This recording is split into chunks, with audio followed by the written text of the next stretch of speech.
হ্যাঁ কি অবস্থা, পাগলি হয়েছে কি ভাই বলো যে দেখাতে দেখা যাচ্ছে দেখা যাবে কি করতে না কি হলে। Hey guys, it's me your happy girl Koyel, a girl with a big dream. তো আজকে আমি দুপুরবেলা ঘুম থেকে উঠে আমি আমার বোন চলে যাচ্ছিলাম মামার বাড়ি, কারণ আমার মামার বাড়িতে আমার ঠাম্মিদের বাড়িতে হচ্ছে গিয়ে একটা মানে সৎসঙ্গ বলে না, অনুকূল ঠাকুরের সৎসঙ্গ, ওটা আছে। তো এই জন্য আমাকে ফোন করে বলেছিল যে তোরা আসিস, তাই আমরা যাচ্ছি। এখানে অটোতে ওটা আমার মনে পড়েছে আমি কানের দুলি পড়তে ভুলে গেছি, তাই আমার মুডটা পুরো খারাপ হয়ে গেলো। তো কানের দুলি পড়িনি আমি, কানটা পুরো ফাঁকা ফাঁকা লাগছে। আর আমার বোন এখানে বলছে দেখ আমি পড়েছি, ঠিক আছে। আমার বোন এখানে তখন নিজে কত মানে মজা করছিল, বাট এখন যখন আমি ভয়েস ওভারটা দিচ্ছি তখন ও শুয়ে আছে, ওর প্রচুর পরিমাণে জ্বর, ওষুধ খেয়েছে, বাট তাও মানে জ্বরটা কমছে না, হয়তো রাত্রের দিকে কমে যাবে। তখন ভাবছে ভিডিওগুলো দেখেছি, একটু আমি কত লাফালাফি করছিলাম, এখন আমি শুয়ে আছি।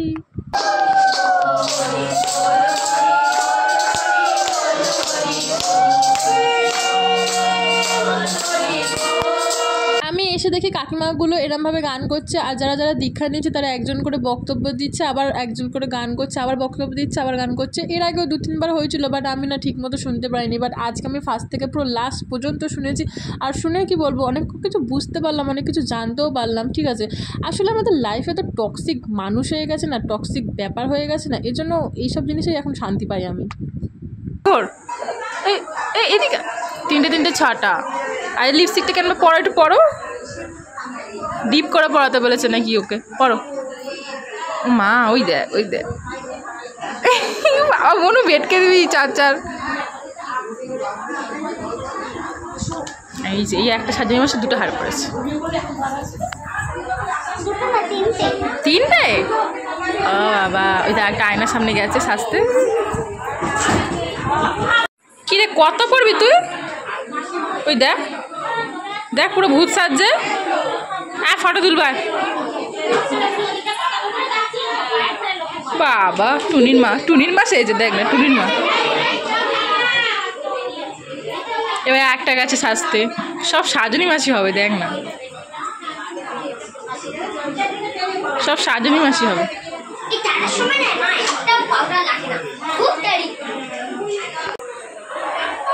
বাবা সব এক একটা স্মার্ট বান্দা, বুঝছিস?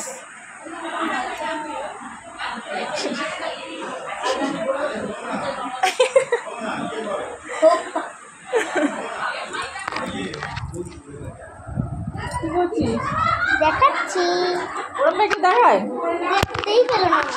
আর এই যে দেখো কি সুন্দরভাবে ঠাকুরের সিংহাসনটা সাজিয়েছে না, আমার তো খুবই ভালো লেগেছে। বাট ভিডিওটা করার পর আমি এখন দেখতে পাচ্ছি যে লাইটের জন্য ওখানে ফোকাস নেয়নি, মানে কি একটা অবস্থা। যাই হোক, আমি পরে একটা ফটো অ্যাটাচ করে দেবো। তুমি ভালো, তুমি তো চাঁদের আলো, আমি চলতে যাবো জানি, কেন যে মন খানি, পাবো না জেনে মিছে মিছে তোমাকে হারাই, এই যে মনে পাই না পাই তা বল আমি কেন বারবার প্রেমে পড়ে যাই, কর নেই করবি গান কর। তোমার জন্য ফিলিং ছিল আমার মনেতে, বললে না কেন তুমি সেদিনে প্রথম দেখাতে, এত লোকের মাঝে আমি মরিয়ে যাব। সব একটা পাকা বুড়ি, আমি কিছু জানি না, এও কিছু জানে না।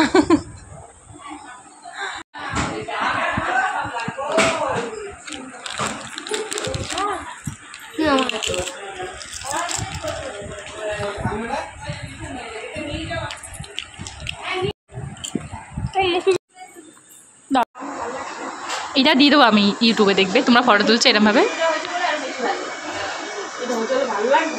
তারপরে অনেকক্ষণ থাকার পর আমি আমার দিদার বাড়িতে চলে আসি, মানে আমার মায়ের মা। তো ওখানে দেখো কতগুলো মিষ্টির প্যাকেট দিয়েছে আমাদেরকে, আর এখানে মুভি দেখছে সবাই মিলে। আর দিদাকে বলছে আসো দিদা তোমার সাথে একটু ভিডিও করি। দিদা দেখো কী করছে, চোখগুলো মানে যত বয়স যাচ্ছে আমার দিদার না পুরো বাচ্চা হয়ে যাচ্ছে। আর একটা ভালো কথা বলে রাখি, আমি কিন্তু সব থেকে বেশি আমার ফ্যামিলির মধ্যে আমার দিদাকেই ভালোবাসি। অনেকে হয়তো জানো, বাট তাও বললাম। আর তো গাইস এটা আমার মা, বলো কিছু বলো। সাবস্ক্রাইব করো তোমরা সবাই, লাইক করো। আর আমি ইনস্টাগ্রামের মধ্যে দুঃখের ভিডিও বানাই, এগুলো দেখো।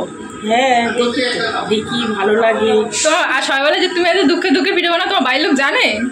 হ্যাঁ বলে এমনি বানাই শখের জন্য। এইটা আমার বোন, আমার মায়ের মুখে মিল আছে, আমার দিদির মুখে মোটেই না, তোর সাথে আমার মুখে মিল নেই। ঢং করে কথা বলো, ভালো করে কথা বলো। আমি ঢঙ্গি, আমার মাও ঢঙ্গি, আমার বোন তারা ঢঙ্গি বাবা। আমাদের ফ্যামিলিটাই হচ্ছে ঢুং। ঢং আমার রক্তে। এই তাহলে আমার রক্তে। তুই আর একটু উপরে উঠে যাচ্ছিস রে। তো ভিডিও দেখতে থাকো, সবাই সাবস্ক্রাইব করো, লাইক দিও, লাইক লাইক লাইক। দেখো। টাটা। আমি ক্লাস 9 পর্যন্ত আমার মা বাড়িতেই থাকতাম। আর দিদা যখন দোকানে যেত তখন দিদাকে আমি বলতাম যে দিদা লজেন্স নিয়ে আনবে আমার জন্য একটা দুটো করে, আর দিদা আনতো। ছোটোবেলার দিয়ে অভ্যাসটা আমার এখনও যায়নি। আজকে কিন্তু দিদাকে বলিনি, দিদা নিজেই নিয়ে আনলো, এনে খা আর লজেন্সটা। আর সব থেকে পছন্দের খাবার হচ্ছে মিষ্টি। তোমাদের কোনটা পছন্দ জানিও। টাটা।